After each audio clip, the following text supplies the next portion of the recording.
അപ്പോഴേ ഈ പറമ്പിന്റെ ഉടമസ്ഥൻ വന്നിട്ടുണ്ട്. എന്താണ് സംഭവം എന്ന് പറയൂ സാർ. ഇത് retired station master Raghavan Nair, ഇദ്ദേഹത്തിന്റെ ഭാര്യയുടെ പേരുള്ള സ്ഥലം ഇത്.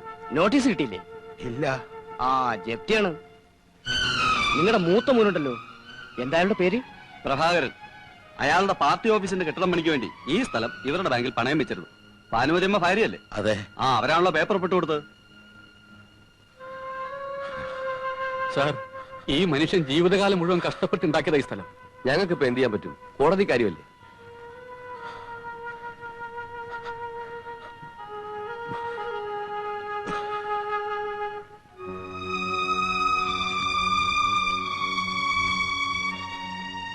എങ്ങോട്ടാ പോയത്? അച്ഛൻ എന്താ വന്ന് പറഞ്ഞത്? നീ എന്നെ ചതിക്കായിരുന്നല്ലേ. ഈ കാലം അത്രയും ഞാൻ അധ്വാനിച്ചുണ്ടാക്കിയ സ്ഥലമല്ലേ അത്. നമ്മൾ ഒന്നാണെന്ന് കരുതി അന്ന് നിന്റെ പേര് വാങ്ങിയത്. എന്നോടൊരു വാക്കുപോലും ചോദിക്കാതെ ഇത് ചെയ്യാൻ നിനക്ക് എങ്ങനെ മനസ്സ് വന്നു പാനു?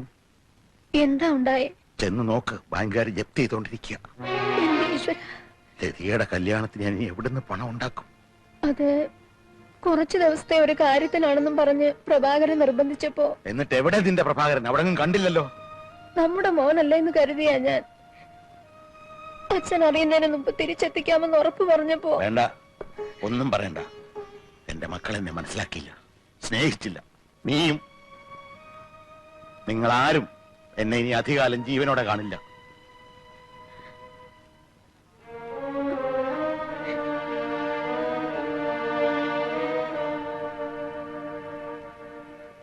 നേരെ ഒരുപാടായി. രാഘവേട്ടൻ ഇനി പോ, അല്ലെങ്കിൽ ഇവിടുന്ന് എന്തെങ്കിലും കഴിക്കും. വേണ്ട. നീ ആ ടോർച്ചിനെടുത്ത് വീട് വരെ ഞാനും വരാം. നിനക്ക് ഞാൻ ശല്യമായല്ലേ? എന്താ രാഘവേട്ടായി പറയണത്? ഒരേ കാര്യം തന്നെ ഇങ്ങനെ ആലോചിച്ചോണ്ടിരുന്ന മനസമാധാനം ഇല്ലാണ്ടാവുന്നല്ലാതെ ഒരു കാര്യമില്ല. ഓർക്കാൻ ഒരു കാര്യമല്ലല്ലോ ഉള്ളത്. അച്ഛനറിയോ, ഇടയ്ക്കിടയ്ക്ക് സ്ഥലമാറ്റങ്ങൾ ഉണ്ടാകുമ്പോ കുട്ടികളുടെ പഠിത്തം തകരാറിലാകുമല്ലോ എന്ന് കരുതിയാ അവരെ ഞാൻ വീട്ടിൽ തന്നെ താമസിപ്പിച്ചത്. റെയിൽവേ സ്റ്റേഷന്റെ പ്ലാറ്റ്ഫോറത്തിൽ കിട്ടുന്ന രുചിയില്ലാത്ത ഭക്ഷണം കഴിച്ച എന്റെ ജീവിതത്തിന്റെ നല്ല പങ്ക് ഞാൻ തള്ളി നീക്കിയത്. ഒരു ചായ കുടിക്കുമ്പോ പേടിയാ.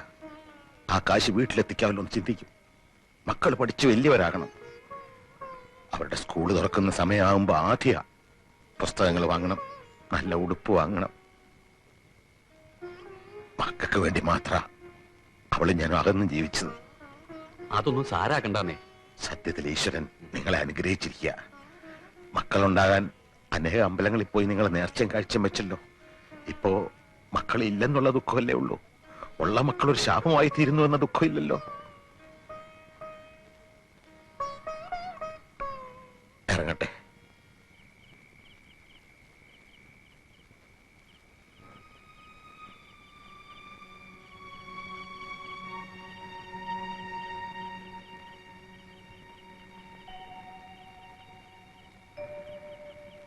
നീ ഇതുവരെ ഉറങ്ങിയില്ലേ?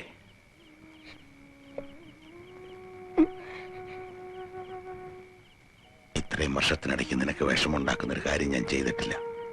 നീ അതിന് അവസരം ഉണ്ടാക്കിയിട്ടുമില്ല. അപ്പോഴത്തെ വിഷമത്തിന് പറഞ്ഞതാ, മറന്നുകളാ. വാ, നേരെ ഒത്തിരിയായി.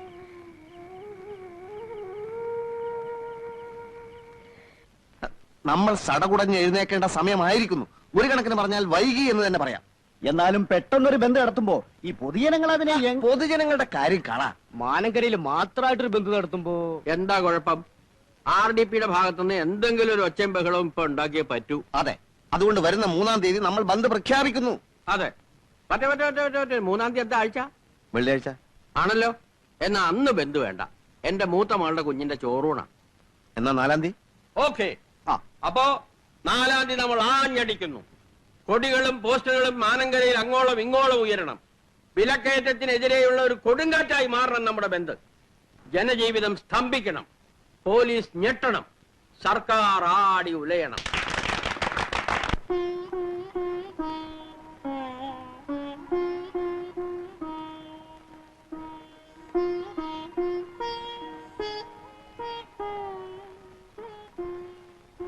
Wish you all the best. Thank U.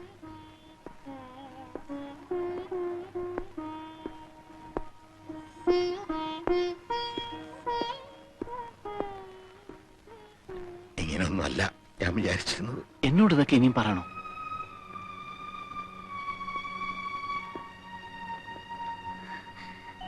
Retire ചെയ്ത് നാട്ടിലേക്ക് വരുമ്പോ അച്ഛൻ ഒരുപാട് മോഹങ്ങളുണ്ടായിരുന്നു. അതിലേറ്റവും വലുതായിരുന്നു നിന്റെ കല്യാണം. നമ്മുടെ മുറ്റത്തൊരു വലിയ പന്തല്, എല്ലാ കാര്യങ്ങളും നോക്കി ഓടി നടക്കാൻ നിന്റെ ചേട്ടന്മാര്, അങ്ങനെ പലതും. അന്ന് കൂട്ടുകാരോടൊക്കെ അച്ഛൻ പറയുമായിരുന്നു, നിന്റെ കല്യാണത്തിന് ക്ഷണിക്കും, എവിടെയായിരുന്നാലും ഓടിയെത്തണം. ഒന്നും പറ്റിയില്ല. എന്റെ മോക്കിതായിരിക്കും വിധി. അച്ഛനെ ശപിക്കരുത്. വഴിയോരത്ത് വെച്ച് കല്യാണം നിർത്തി മോളെ ഒഴിവാക്കുകയാണെന്ന് വിചാരിക്കരുത്. അച്ഛൻ അങ്ങനെയൊന്നും പറയരുത്. എനിക്കൊരു വിഷമമില്ല. ഇനി ഒരു പുറപ്പെടാൻ നോക്കിക്കോട്ടെ അല്ലേ രാഘവേട്ട? വീട്ടിൽ വന്നിട്ട് ഇനിയൊരു യാത്ര പറിച്ചിൽ ഞങ്ങൾക്ക് വിഷമാവും. ചെല്ല്.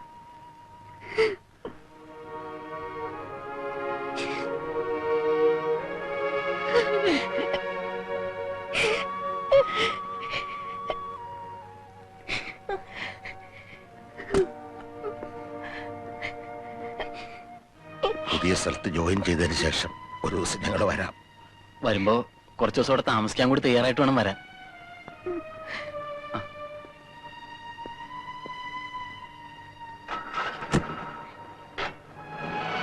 ഭാഗ്യമുള്ള കുട്ടിയല്ലേ ഇതിക.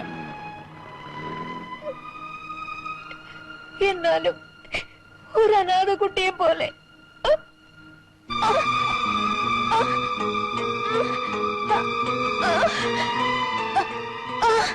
അനു, അച്ചു, പോയാൽ വണ്ടി വിളിച്ചോണ്ടോ? ശരി.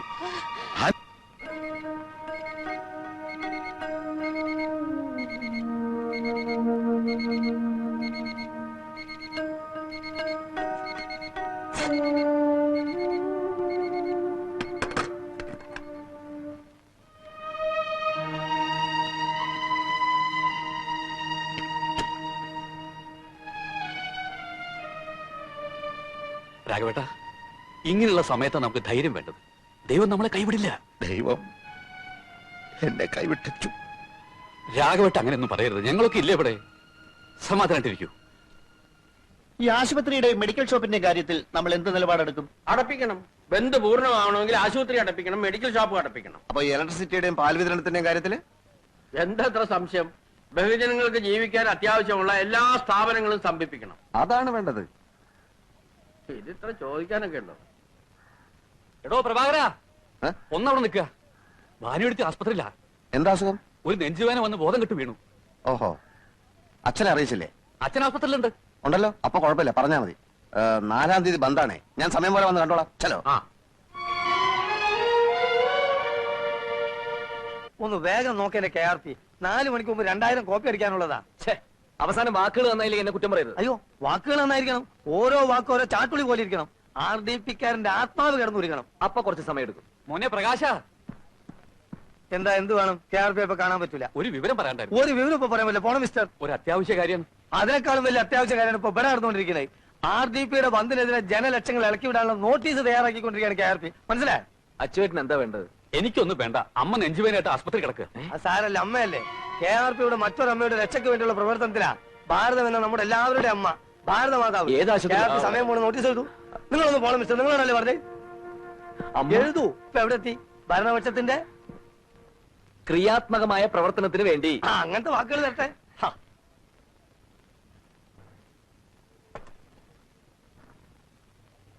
അധികം സംസാരിപ്പിക്കണ്ട കേട്ടോ.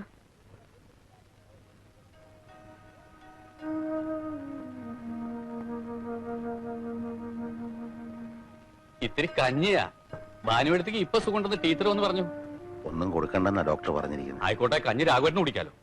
ഇപ്പൊ എങ്ങനെയുണ്ട് എടുത്തി? പ്രഭയും പ്രകാശനെയും ഒന്നും കണ്ടില്ലല്ലോ അച്ചു.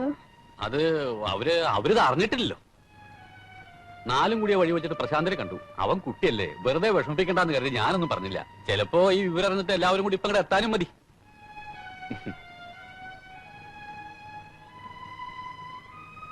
അച്ചു വന്നേ.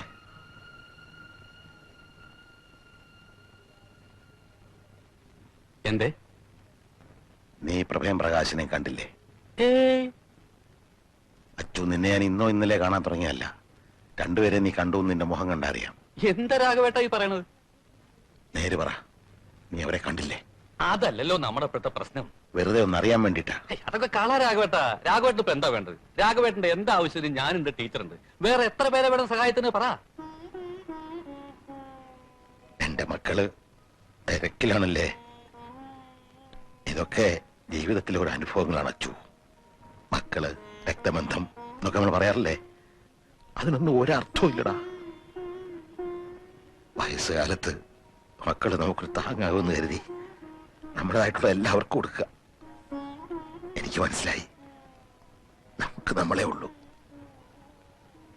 അച്ചുപയ്ക്കോ, എന്റെ മക്കള് തിരിഞ്ഞു നോക്കാത്തടത്ത് നിനക്ക് എന്ത് കാര്യം? അല്ല ഞാൻ പൊയ്ക്കോ, ഇവിടെ ആരും വരണ്ട, എനിക്കാരും കാണുകയും വേണ്ട. എന്നോടും ഭാനുവിനോടും ദയവുണ്ടെങ്കിൽ ദൈവം ഞങ്ങളെ പെട്ടെന്ന് വിളിക്കും. ഭരണം അവരുടെ കയ്യിൽ, പോലീസ് അവരുടെ കയ്യിൽ. ടൗണിൽ അങ്ങോളം ഇങ്ങോളം പോലീസ് അണിനിരക്കുമെന്നാണ് കേൾക്കുന്നത്. അങ്ങനെ വരുമ്പോ എല്ലാ കടകളും തുറക്കും. നമ്മൾ പോലീസിനെ അറ്റാക്ക് ചെയ്യും. എന്ത് പിണ്ണാക്ക് വെച്ചാ നമ്മൾ പോലീസിനെ അറ്റാക്ക് ചെയ്യുന്നത്? പിണ്ണാക്കും. മിസ്റ്റർ കോട്ടപ്പള്ളി, അൺപാർലമെന്ററി ആയിട്ടുള്ള പദങ്ങൾ പ്രയോഗിക്കരുത്. പിണ്ണാക്ക് പാർലമെന്ററി ആയിട്ടുള്ള പദമാണ്. അതൊരു ഭക്ഷ്യവസ്തുവാണ്, പശുക്കൾ കഴിക്കുന്നത്. പക്ഷെ സന്ദർഭം അൺപാർലമെന്ററി ആണ്. Don't repeat it. എങ്ങനെ അറ്റാക്ക് ചെയ്യും എന്ന് പിള്ള സാർ പറഞ്ഞില്ല. ഛത്രപതി ശിവജിയുടെ രീതി, ചെമ്പടയുടെ രീതി, ഫെഡറൽ കാസ്ട്രോയുടെ രീതി. നമ്മുടെ മുമ്പിൽ ചരിത്ര പുസ്തകങ്ങളുണ്ടല്ലോ. Guerrilla warfare, ഒളിയുദ്ധം. അതിനൊക്കെ ആയുധം എവിടെ? വല്ലഭന് പുല്ലും ആയുധം. വല്ലവന്റെ കാര്യമല്ല നമ്മളിവിടെ പറയുന്നത്. കരിങ്കല്ലുകളും നാടൻ കല്ലുകളുമാണ് നമ്മുടെ ആയുധങ്ങൾ. അത് വെച്ച് നമ്മൾ പോലീസിന്റെ നേർക്ക് മിസൈലുകൾ അയക്കും. അതിന് ടൗണിൽ എവിടെയാ ഒളിത്താവളങ്ങള്? അഴുക്ക് വെള്ളം ഒഴുകുന്ന ഓടകൾ, പിന്നെ ആ അരയാൽ മരം. രാത്രി 12 മണിയോടുകൂടി നമ്മുടെ യോദ്ധാക്കൾ ഈ പറയുന്ന സ്ഥലങ്ങളിൽ സ്ഥാനം പിടിക്കണം. നനച്ചിരിക്കാത്ത നേരത്തായിരിക്കും അറ്റാക്ക്. സംഘർഷവും അരക്ഷിതാവസ്ഥയും സംജാതമായാൽ പിന്നെ ഒറ്റ കടകളും തുറക്കുകയില്ല. പോലീസ് പിടിച്ചാൽ പിടിയോടണം. കൈ നനയാതെ ഇവിടെ വിപ്ലവം വിജയിപ്പിക്കാൻ സാധ്യമല്ല. വരൂ, നമുക്ക് പോയി ഒളിത്താവളങ്ങൾ കണ്ടുപിടിക്കാം. എനിക്കിത് നടക്കുമെന്നുള്ള mister Kottappally, first obey, then question. Come on. അയ്യോ, എന്താ?